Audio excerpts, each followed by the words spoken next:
Hi, Catherine here with Circle Art Designs. Today we're going to be working on Project 4 from the September Bargain Bead Box series. This time we will be working on owls and purple mountain sunrise. This is a beautiful knotted necklace in the boho style. So let's gather up our things and get started. So starting with our clean table, give thanks to the Lord. I thought about this with this necklace, and what I want to give thanks to the Lord for today are all the wonderful sunrises and sunsets I have seen throughout my life. What a blessing they are. As we turn on the light and get things ready, set up for starting this project, I actually went and looked at pictures of sunrises and sets over the mountains. And one of the things I found out was that of the pictures I saw, because I do not live in the mountains, the brilliant deep purples seem to be sunsets. But like these 8mm glass rondelle beads and the opaque purple, the sunrises have a pinker and lighter purple to them. Now, isn't this a beautiful, beautiful color purple? I was really surprised. At first, I thought it might have been a lilac, but there wasn't enough blue in it. But when I looked at the pictures that I saw on the internet of sunrises in the mountains, this is exactly one of the shades of purple that show up on a misty mountain and a sunrise. Isn't that cool? They did a really good job of picking out this purple. Well, moving on, let's see if I can get this going. We are also going to use these ceramic owls. I just love these little owls. They also are in the pinky purples and the slightly darker purple that you see in the pictures of the sunrise in the mountains. These are from, I believe, Joann's. I just ran in there for some thread and they had these, and I thought, what a wonderful thing. Now the thread I just showed you is a beading cord. It's a 0.5 millimeter, and these are hishi beads in that purpley, the word leaves me. Fuchsia. That's the word I was looking for, in a purpley fuchsia. I will also be using a darker purple hishi bead for this necklace, even though the really dark purple of the pictures I saw are more of a sunset. So that's why I said my blessings from the Lord I was reminded of today was sunrises and sunsets. And I think this boho bracelet will be beautiful in these colors. Not bracelet, necklace. This necklace will be beautiful in these colors. So we will also be using the clamshells I show here. They open up just like a clamshell with a little hole in the bottom we will be putting the thread through. And we're going to use some number 3 crimps from Bead Along. So let's get started. So here's a picture of everything I've pulled. You'll notice that there are also some little flat spacers I have put on here. I put the 4 corner spacers in silver and the daisy spacers as well. To get started, we're going to pull a length of the cording that is exactly 3 arm length, because you need a lot to make these knots. So once you've got your cording, this is a picture of the middle of the beads of the necklace we're going to start. You're going to use, ignoring the pin head at the top, a 4 corner spacer or a flat spacer of your choosing, your light purple rondelle, another spacer, a dark purple hishi bead, a spacer, another rondelle, a spacer, and a light purple or the fuchsia hishi bead and a spacer. Once you get that spacer on, you will continue on in that pattern with rondelle, spacer, hishi, spacer, rondelle, spacer, different colored hishi or hishi number 2, and spacer. And we're going to put 12 rondelles in this section to make the middle of this necklace.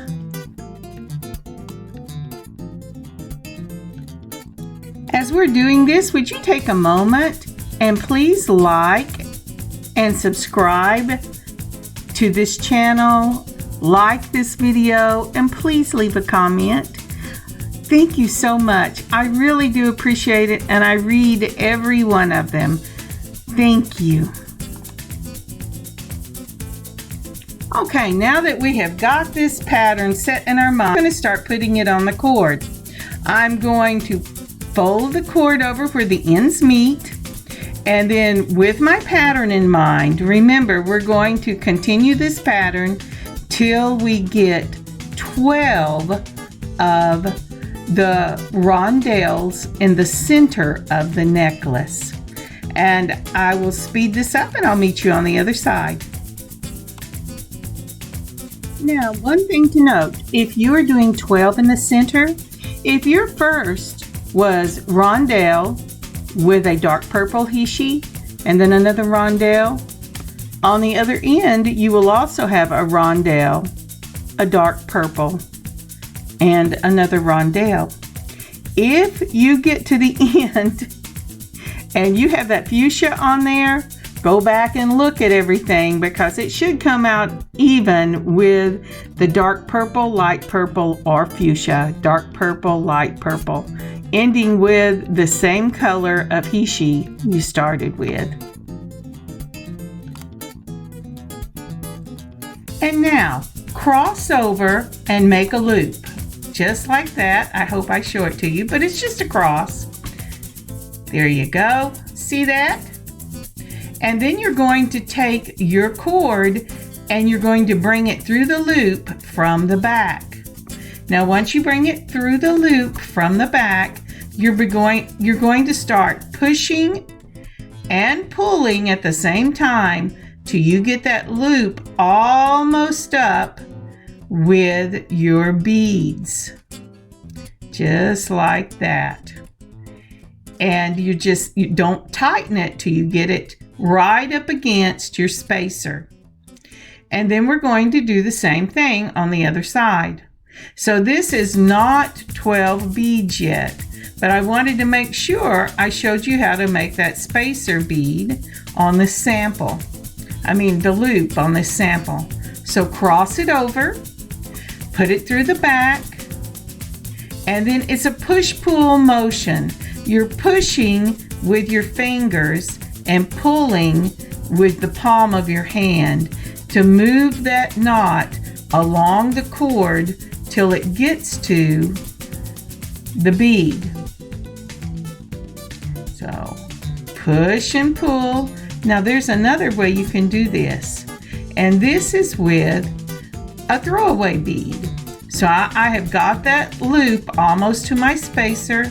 I'm going to put this throwaway bead on, and I'm going to hold it tight at the back and push-pull the bigger bead till I get the knot cinched right up against the spacer. Now, I'm sorry my hands have fallen off here, but we're going to be doing this a lot, so I will be explaining it again. Now, come on, get it. There you go. I've moved it up so you can see I'm pushing. See, I haven't tightened it yet, but here we go. I'm going to pull it, and there it is. It tightens it right up, just like that. Now, we're going to go ahead and move to the bigger cord, and then there's the 12, and I've done my knots on both sides, and I use the same technique. The loop, go through the back, then a push-pull till you get it almost to the spacer bead, and then you're going to want to put on your throwaway bead, hold it tight, and cinch that bead down, and it will tighten it up right against your spacer. Now you say, but I had a little room in mine. That's okay. If you have a little room, you can always add another knot because these are real small knots. So I've made my loop, and this time instead of trying to get to the end, I'm just making a loop and pulling it through just like that. And so there's my loop, and I'm going to start push pulling, and I have made my knot. I'm sorry, this was not to take line. This was to make the next knot. Each time you do this, you have to put your first knot on. Now what I use as my space between is the length of my thumb across my thumb pad. And I pulled it out right here because it was too long. So I'm holding it right up against my thumbnail, pushing and pulling at the same time until I get the space I want. And that's my beginning knot. I've got one on both sides because remember, when I'm doing a knotted bracelet, a knotted necklace, I got bracelets on my brain tonight. I always do one side and then the other. And so once I've got that knot in place, I'm going to start with component number 1. And component number 1 is a spacer, a rondelle, a Hishi bead. It's the one that we've been using all the time, only we're going to make it 3 rondelles, not the continue of 12. So it's going to be a spacer, a rondelle. Let's get it on there, Catherine. There you go. Then we're going to put on another spacer. And then we're going to put on our Hishi bead. There you go. And for this Hishi bead, I am going to use the dark purple.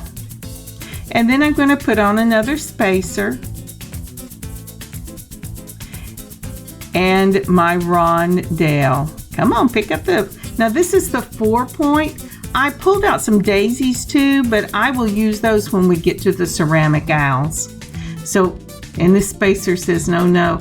Now, some of the things I noticed with these spacers this time, I'm getting to the bottom of the dish, and some of them have got the holes closed up. And I tried using a pin on some of them. Actually, most of the time I go, oh, surely I'm just not seeing this. That's got to have a hole. But when it's closed up like that, if you have a big enough pin, you can open it up. If not, you might as well just move it to the side and go on. Then I'm going to put on another of the purple rondelles and another spacer. And then I'm going to put on my fuchsia. And then another spacer and another rondelle. And that component made up of 3 rondelles and 2 Hishi beads with the spacers in between is component number 1. We also have a component with the pink owls and a component with the purple owls. But when I say component number 1, that's what I mean.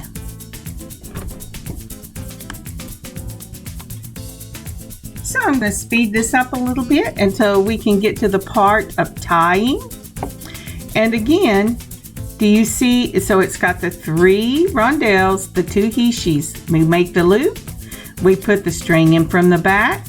We're going to get that knot right up against the spacer. We're going to use our throwaway bead. We're going to use it to cinch that knot, holding it tight in very small increments till we get the knot right up against our spacer. I'm going, yes, pinch, pinch, pinch. And then we have our knot. And there you go. Now, I didn't like that when it wasn't close enough. And I've given us enough string that in some places you can do a second knot.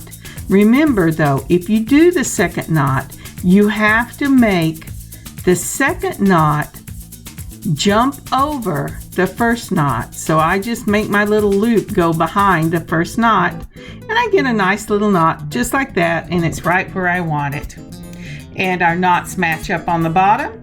And so now I'm going to move on, do the other side, and I will see you in a minute.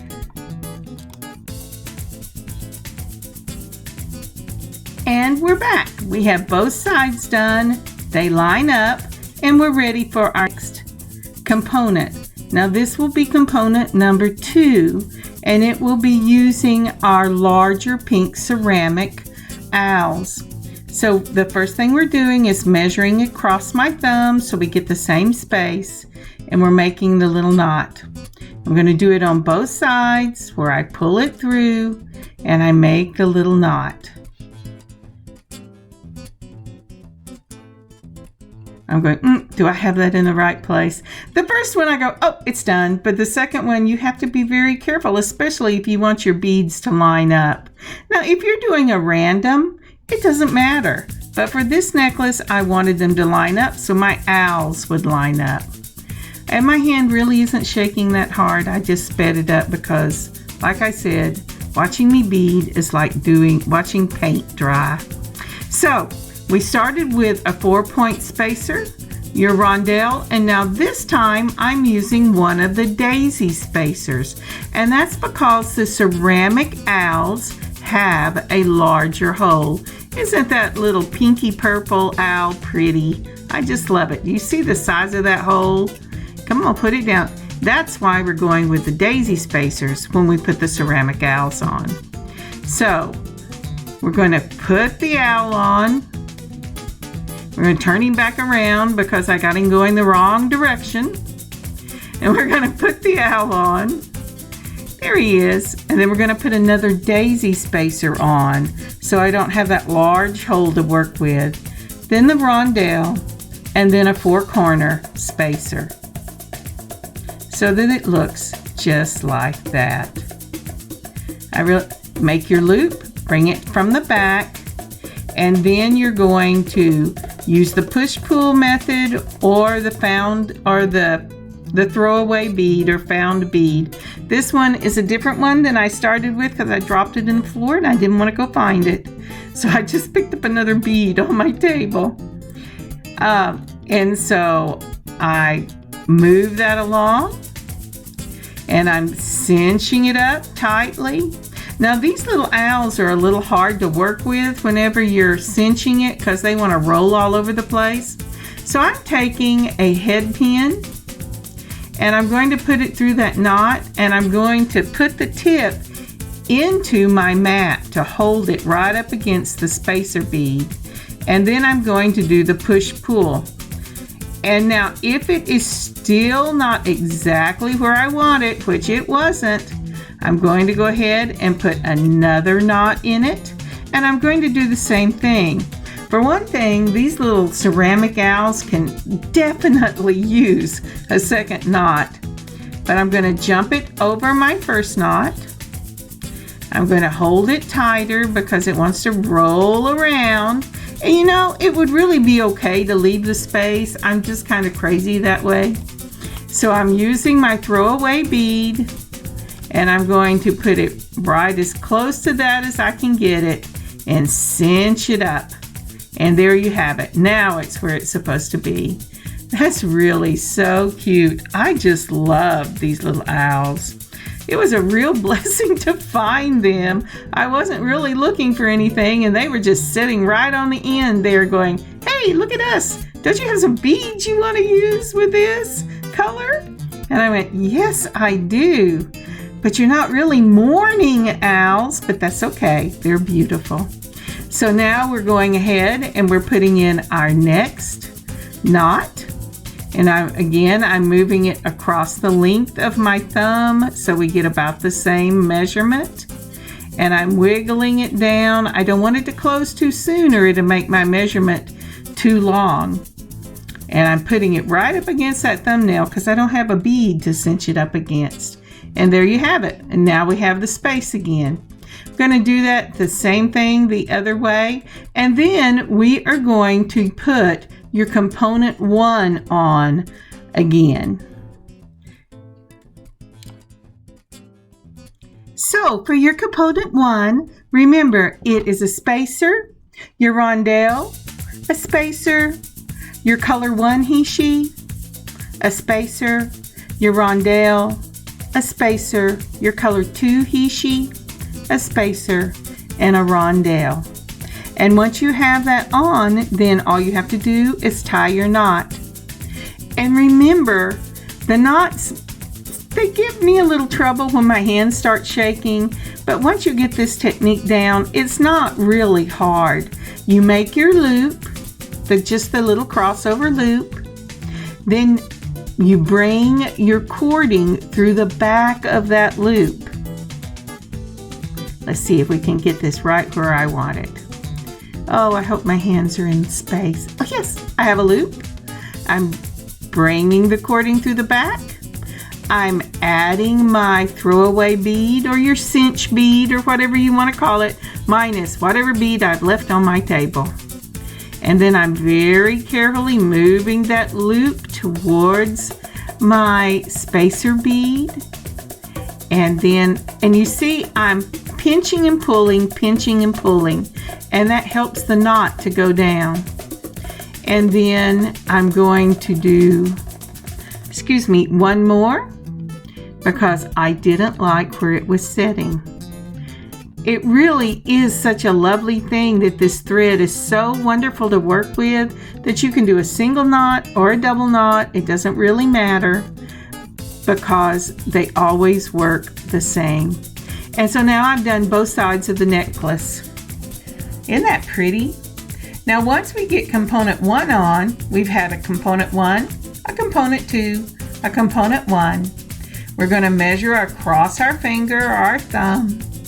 We're going to make our knot so that we know we have it in the right place. We're going to do it on both sides so they line up.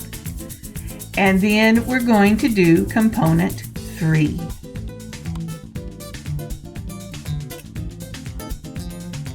So, once we get our knots on, do I have them in both spots? Oh, nope, I'm still doing it. I told you this would give you lots of practice.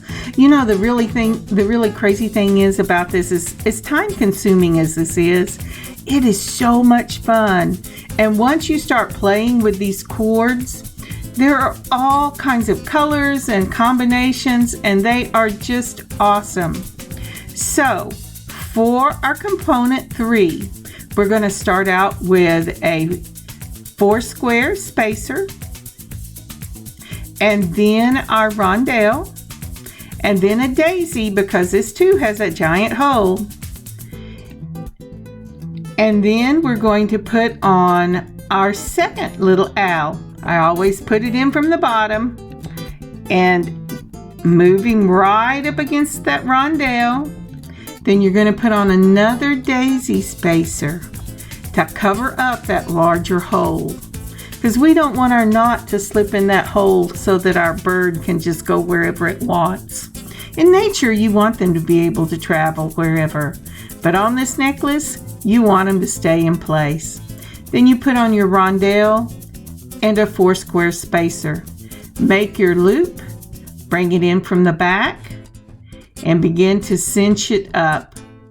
Now the really nice thing about the 2 different techniques I've shown you is when you get tired, you can use that pin as kind of a strengthener for where your knot needs to be.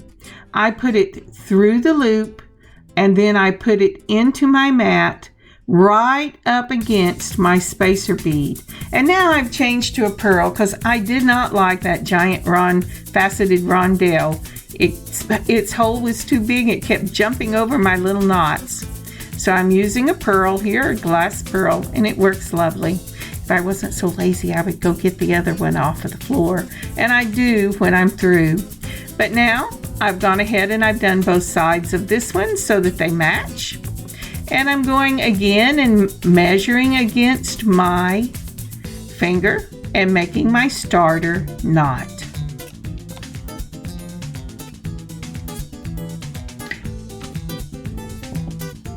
Really, I think the starter knots are the easiest. All you have to do is make sure they don't close too soon so you get too big a space, or they don't close too late so that your space is too small, but they really are the easiest part of the knots to do. So now we're going back to component 1, which is your four square spacer, your rondelle, your dark purple hishi, your spacer, and then your rondelle, and then another spacer,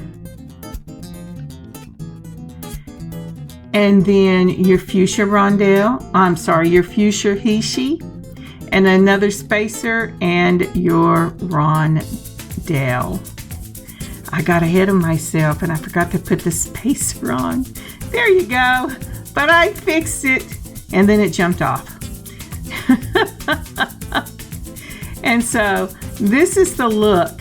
You have component 1, component 3, and component 1 again.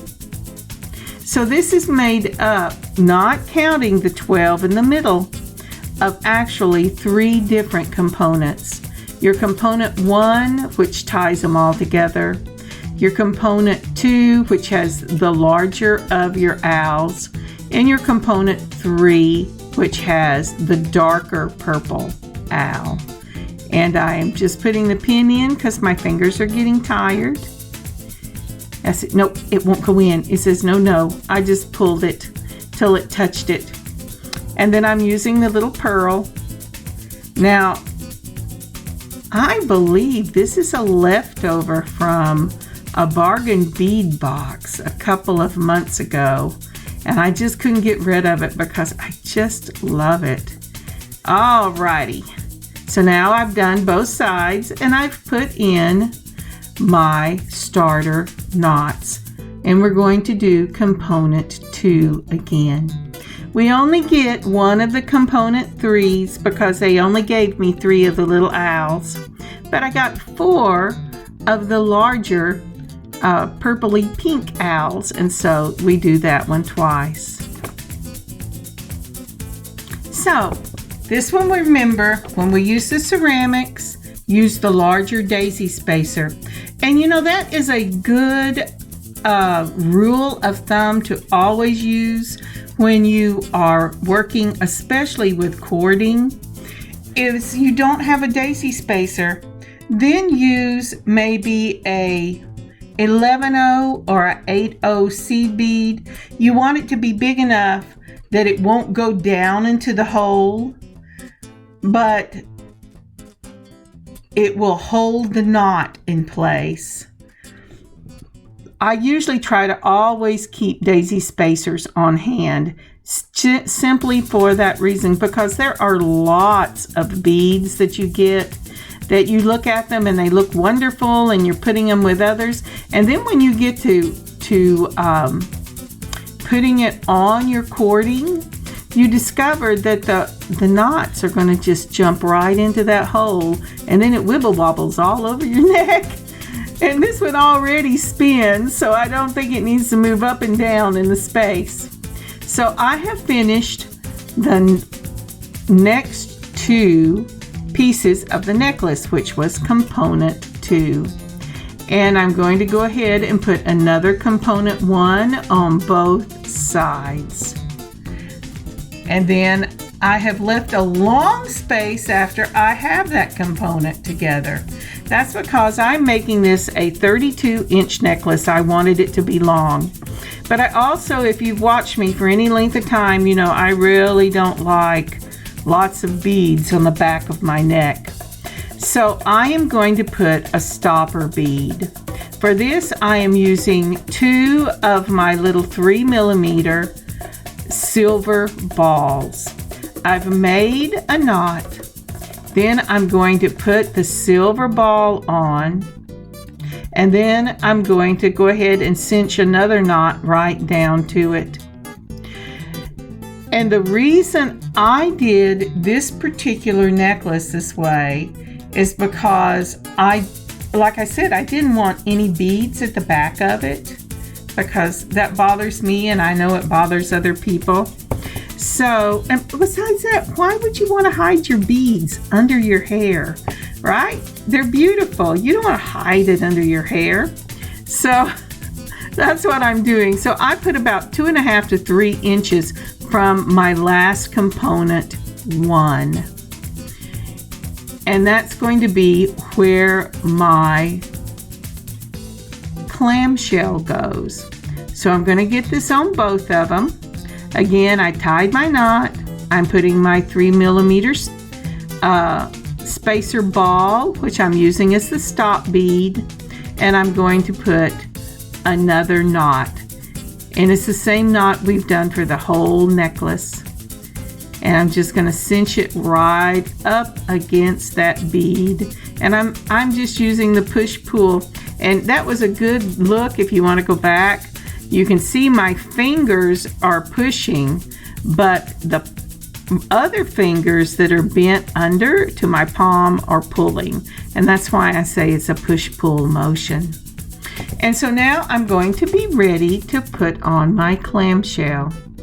To do that, I open my clamshells up almost all the way because I want to be able to get my flat nose pliers or my curved nose pliers in. When I am finishing this off, I will put a crimp on it as well.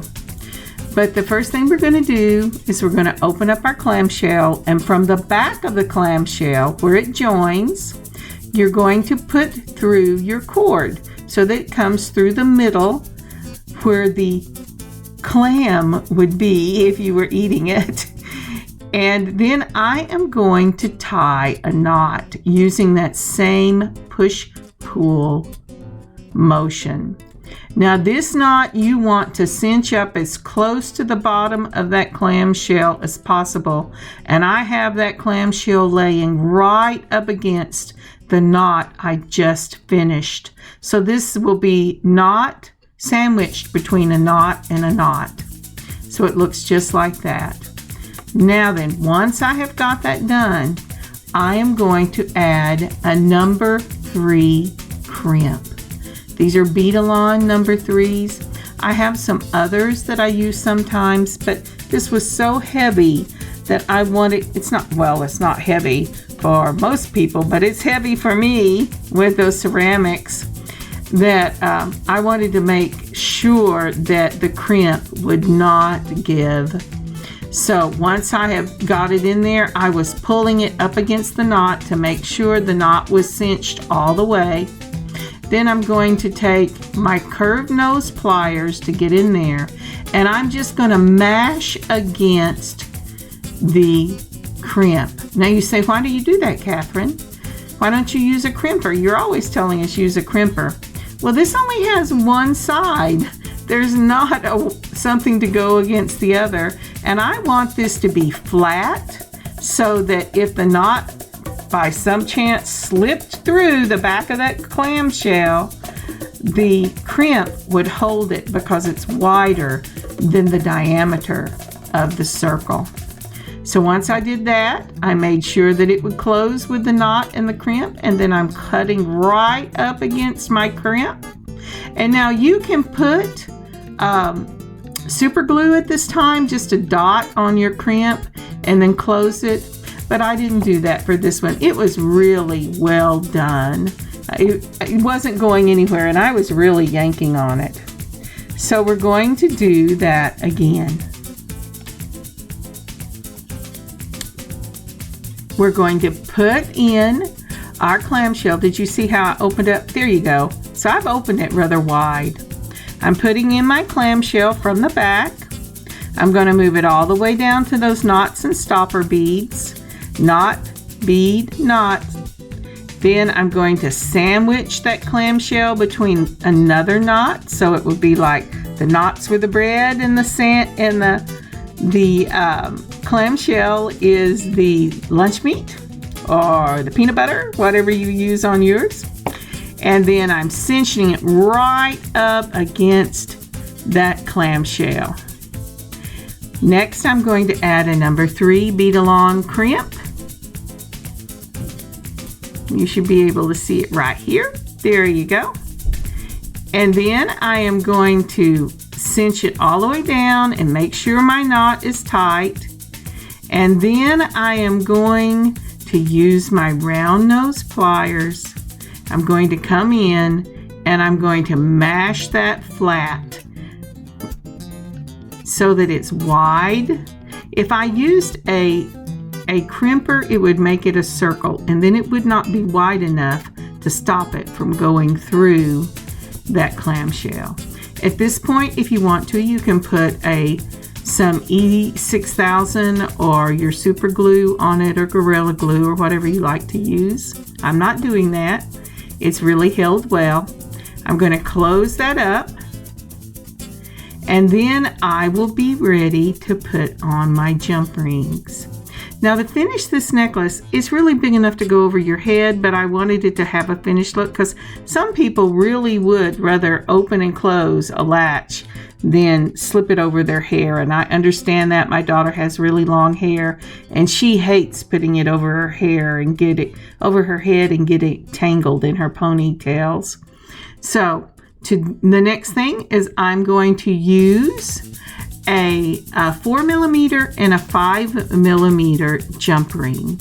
The 4mm I will be using with a lobster claw clasp, and the 5mm I will put on the other side to